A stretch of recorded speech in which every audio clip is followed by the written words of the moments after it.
Welcome back to my vlog mga boss. So, for today's vlog mga boss, tayo sa loob ng sasakyan, nagba-vlog. Siyempre, dito tayo sa Toronto, Scarborough. Yan, Lawrence Avenue East. So, daming dumadaan na TTC, bus. Tsaka mga bus driver, katulad nun. Ito kasi sila nagpapalitan ng ng ship. So, share ko lang sa inyo mga boss, no. Yan, housing building yan, low income family. Para sa mga low income family. Tulad ng single mother, ganyan. Di lang single mother, meron din family dyan na buwang pamilya pero dyan nakatira.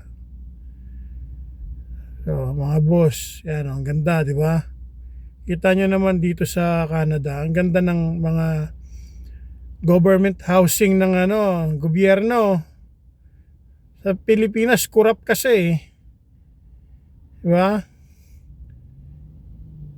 So, yan, mga rent dyan, mura lang. Kumbaga sa atin, kukumpare ko lang sa atin, mura din yung pabahay, di ba? Ng gobyerno, pero hindi maganda. Dito magaganda. At tulad niya, may simbahan pa, Salvation Army. A Community Church of the Salvation Army. So sa mga taga Toronto, alam na saan location nito. Ayan, Lawrence Avenue East and Warden. So hindi lang ganyan ang design ng mga housing dito, no? Meron pang parang townhouse, may backyard. Tapos building din. So ito maganda to.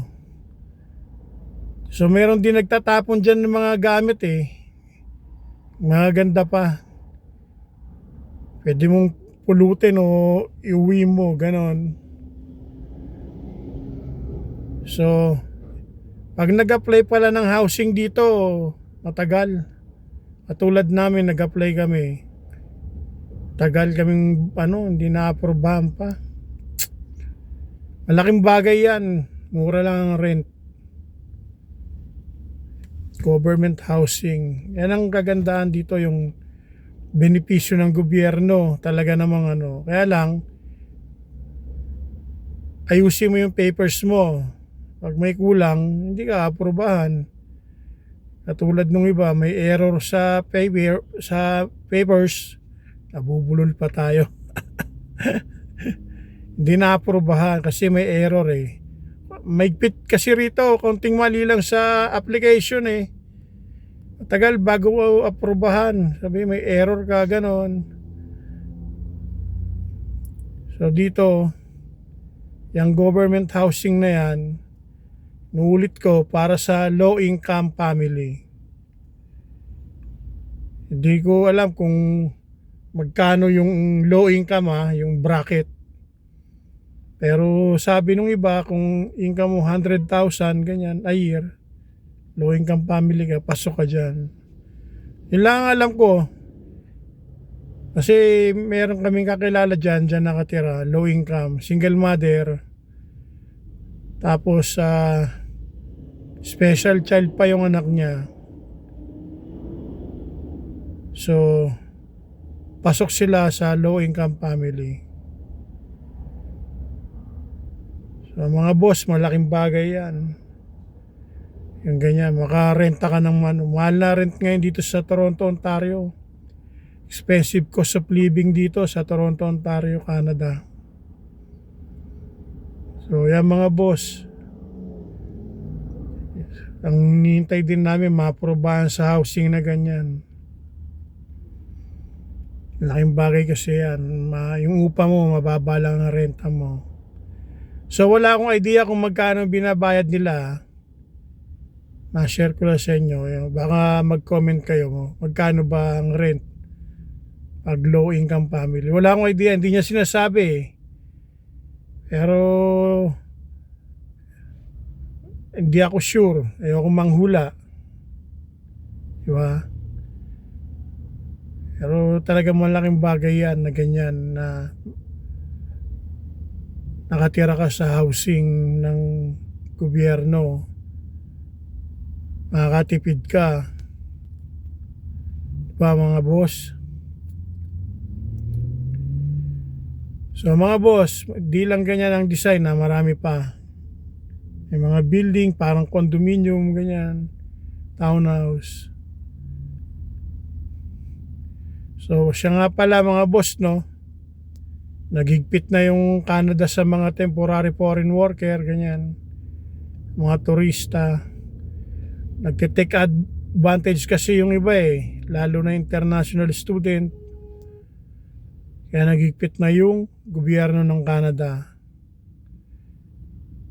Kaya kung ako sa inyo mga boss, kung papunta kayo ng Canada at ang pasok nyo international student, temporary foreign worker, baka mahirapan na kayong mga permanent residents. Yun ang advice ko lang. Sa ibang video ko yan, ina-update ko lang kayo. Kasi pabago-bago yung immigration ng Canada hindi mo maintindihan binago ng ilang buwan, babaguhin naman ulit. Kaya maraming naaasar na mga temporary foreign worker, yung mga caregiver na gustong magka-papers, pabago-bago, mga ilang buwan na babaguhin na naman. Yung parang sala sa init, sala sa lamig, diba mga boss? Kaya naman ako na-update ko lang kayo. Well, nasa ibang vlog naman yan mga ibang vlogger, ganun. Meron sa Facebook. So, ka-upload ko lang din ng video kagabi. Yun, nasa loob tayo na sasakyan. So, mga boss, ang trabaho naman dito, maraming kumpanya nagsasara, ganyan, nalilayop. So kung nanonood kayo, nandito kayo, alam nyo na yun kung paano yung gawin. Basta complete hours kayo, pwede kayong mag-EI, unemployment. Marami nagsasarang kumpanya ngayon, ewan ko ba. Yung mga automotive industry, yung paggawaan sa sasakyan, sa Chrysler, sa Brampton, nagsasara. Well, nasa news naman yan Yung ibang kumpanya nagsasara, kaya ewan ko ba, paano tayo makakasurvive nito kung ganyan, di ba? Lahat tayo apektado niyan. Yung ginawa ni Donald Trump na tariff tax, no? Napakakalaki kasi, kaya yung mga kumpanya nagsasara. Kaya yung iba nagtatrabaho na lang sa mga Tim Hortons Walmart, ganyan, yung tindahan ba? Kasi yan, job security ka na dyan, tindahan yan magsara man lang yan, lumipat lang location, pwede ka rin lumipat, sumama, kasi tindahan yan So mga boss, yan, maraming salamat sa nanonood. Kung gusto nyo mag-subscribe, okay lang. Kung ayaw nyo, diwag, walang pilitan. Nag-i-enjoy lang ako mag-vlog mga boss. At nag-share ng nalalaman ko tungkol dito sa buhay Canada, dito sa Toronto, Ontario, Canada. Yan, dami ng tao kasi rush hour na Time check tayo. Mag-alas 4 na. O, di ba? May araw pa. Mamaya madilim na yan, So mga boss, thank you for watching my vlog again. Naglilibang lang ako mag-vlog. At least may nalalaman kayo. Buhay rito sa Canada. Sa ngayon mahirap pa, nung araw maganda maraming trabaho. Dumami yung tao talaga. Pagpasok ng temporary foreign worker, international student, buong pamilya, independent immigrant. Kaya iba hirap makahanap ng trabaho Palakasan din, kung may kakilala ka, pasok ka na sa trabaho. So tapusin ko na yung vlog ko mga boss. Magkakape muna ako sa Tim Hortons tatawid lang ako dun Yung may puno na yun, yung kulay dilaw. Yung dahon. Anilaw na eh. Fall season na. So, bili muna akong kape. Thank you for watching my vlog. Bye mga boss.